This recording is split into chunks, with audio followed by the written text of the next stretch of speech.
theory of computation, and in this lecture we will be studying about some of the prerequisites, that is, some of the basic important things that you need to know before starting with our finite state machine. Alright, so let's get started. So in this lecture we will be studying about some terms like symbol, alphabet, string, language, and even some more that would follow. We will study what this means and what they are used for. Okay, so let's start with symbol. So what is a symbol?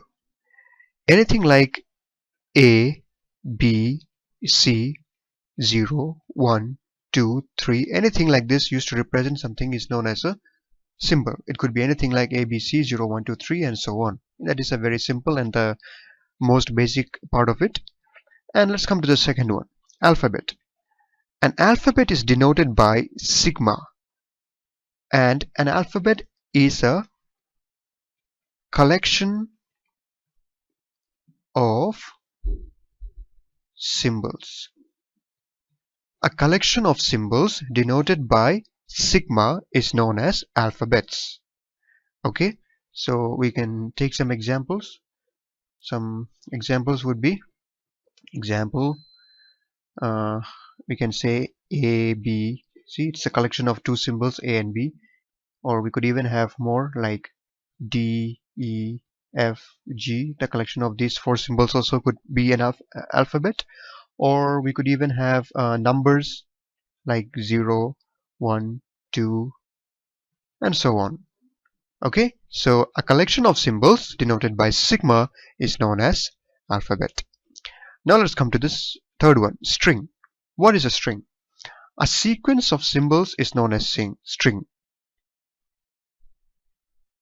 Sequence of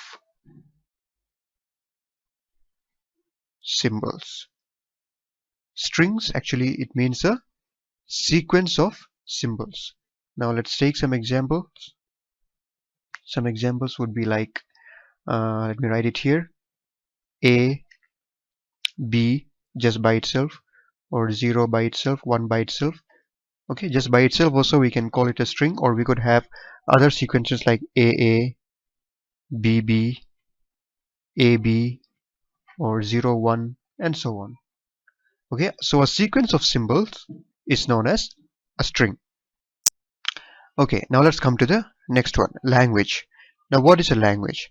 A language is actually a set of strings. A set of strings. Okay, let me just write it nicely.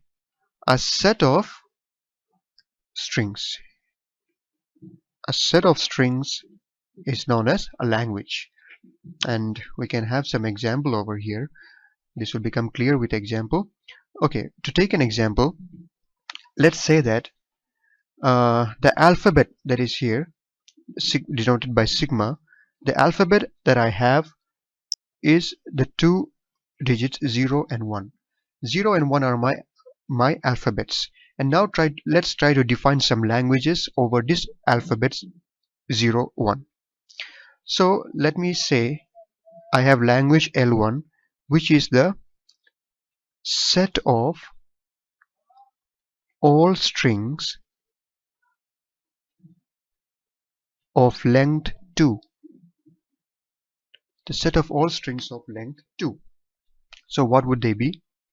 They would be, my alphabets are 0 and 1. So what will be the set of all strings of length 2 over 0, 1? 0, 0, 0, 1, 1, 0, and 1, 1. So these are the set of all strings of length 2 over the alphabets 0 and 1. Now let's take another example, L2. Now L2 is the set of all strings of length 3. Set of all strings of length 3. Now what would this be? My alphabets are 0 and 1. So what would be the set of all strings of length 3? I guess you have already thought about it. 0, 0, 0, 0, 0, 1, 0, 1, 0, 0, 1, 1, 1, 0, 0, 1, 0, 1, and 110 and 111.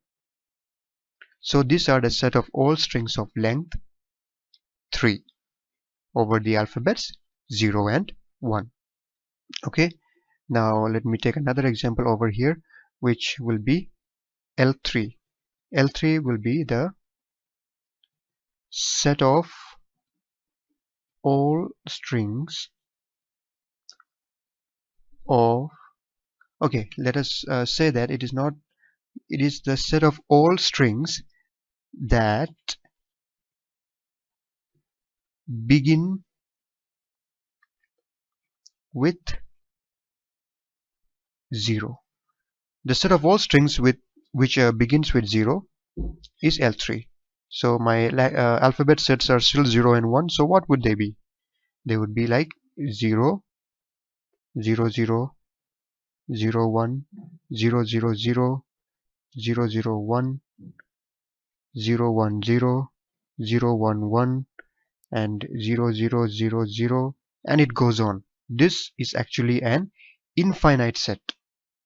So the two examples that we took here, L1 and L2, these two, L1 and L2, they are finite sets. They are finite sets. Why? Because they have finite number of elements. Here we have 4 elements, here we had 8 elements. But this L3 is a infinite set. It is an infinite language. Why? Because this goes on, this does not end. There are infinite number of elements in this set.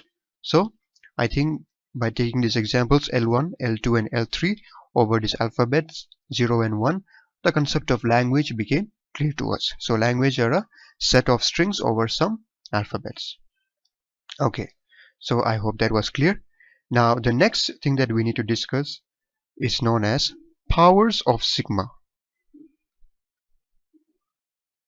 Powers of sigma. So this is the next thing that we will be discussing.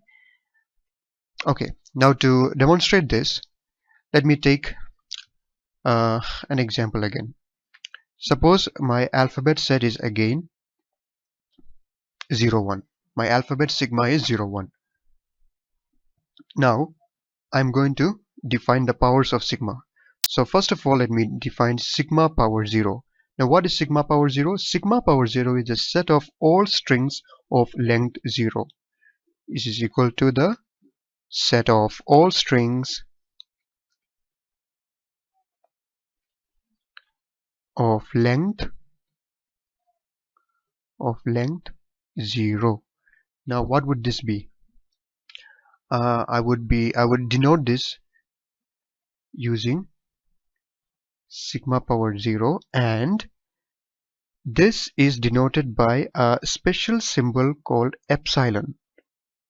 This epsilon is used to denote the set of all strings of length 0 denoted by sigma power 0. So remember that epsilon means it is the set of all strings of length 0. Okay, so that was about a set of all strings of length 0. Now let us come to the next one, sigma power 1. I think you have already guessed what it is. Sigma power 1 is a set of all strings of length 1. Now what would that be?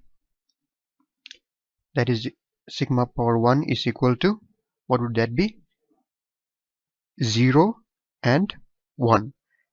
The set of all strings of length 1 are 0 and 1. Here 0, the length of this is just 1, and the length of this one is also just 1. So all the set of strings of length 1 is sigma power 1. Okay, so the next one is sigma power 2, which is a set of all strings of length 2. So what would they be? Sigma power 2, I hope you have already guessed it.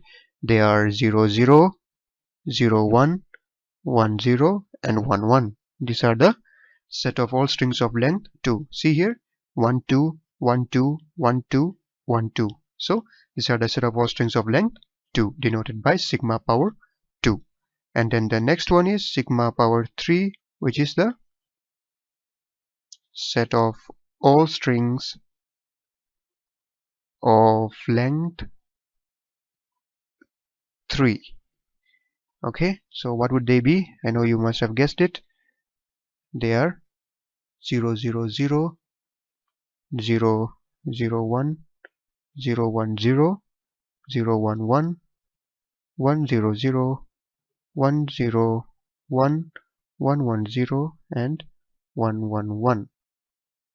So these are the set of all strings of length 3. See, there are 3 1 2 3 1 2 3 1 2 3 and so on. So these are all the sets of strings of length 3 denoted by sigma power 3.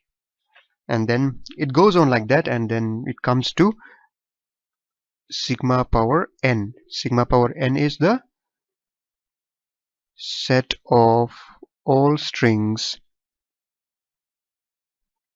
of length. What would be the length? What would be the length? The length would be n. Sigma power n would be the set of all strings of length n.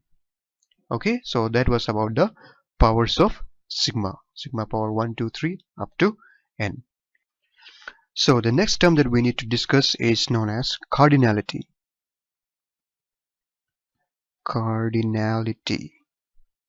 So I hope some of you may already know what is the meaning of cardinality. Cardinality, actually, it means the number of elements in a set. Number of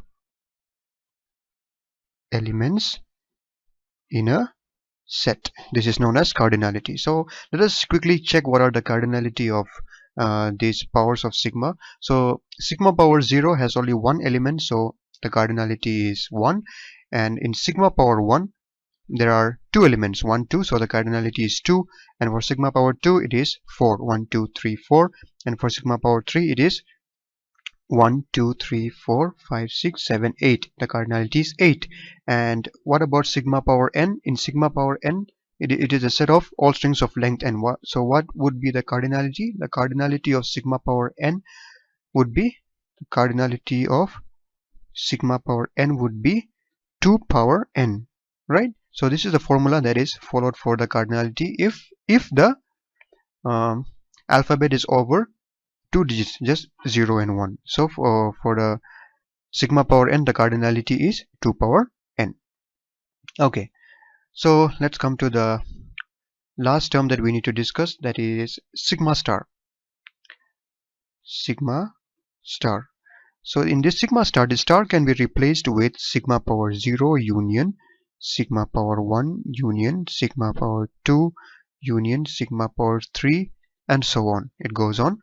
So let us put the values here and see what would we get. Sigma power 0, what is it?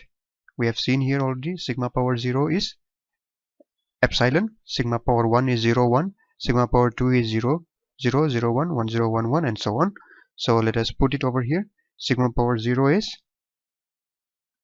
just epsilon union sigma power 1, what is it? It is 0 1 union sigma power 2 is 0 0 0 1 1 0 and 1 1, and union sigma power 3, we know it is this one. So it goes on like this. So what are these? This can be represented or written as the set of all possible strings of all lengths over 0 1. It is the set of all possible strings of all lengths